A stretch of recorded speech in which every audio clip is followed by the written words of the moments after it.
ఈ తల్లి ఎంత మహిమగల తల్లినో, ఎంత శక్తివంతురాలో నా మాటలు సరిపోవు వర్ణించడానికి. అమ్మవారు శాకాంబరి అవతారంలో ఇలా వాళ్ళు అలంకార చేసినప్పుడు ఎంతో చక్కగా ఉంటారు మా తల్లి.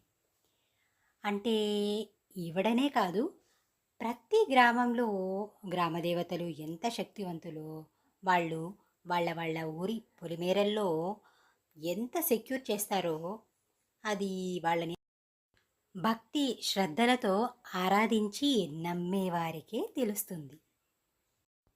అయినా భక్తులు ఆతృతగా శ్రద్ధగా పిలిస్తే తప్పకుండా స్పందిస్తారు అనేది అర్థం చేసుకోవాలి ప్రజలు. ఇకపోతే నార్మల్గా అయితే ఈ గుడి కాంపౌండ్లోకి ఏ గోవు రాలేదు, బికాస్ ఆల్మోస్ట్ అన్ని గేట్స్ లాక్లో ఉంటాయన్నమాట. సో ఒకరోజు తమాషాగా ఇప్పుడు నేను పెట్టిన ప్రసాదం గోవు వచ్చి తింటే చాలా బాగుంటుంది కదా అని సరదాగా అన్నా. ఆ వాళ్ళ అస్సలు అనుకోలేదు, నిజంగా ఎక్కడి నుంచి వచ్చిందో ఒక గోవు వచ్చి నేను పెట్టిన ప్రసాదం మొత్తం భుజించింది. నాకు ఇక నోట మాట రాలేదనమాట.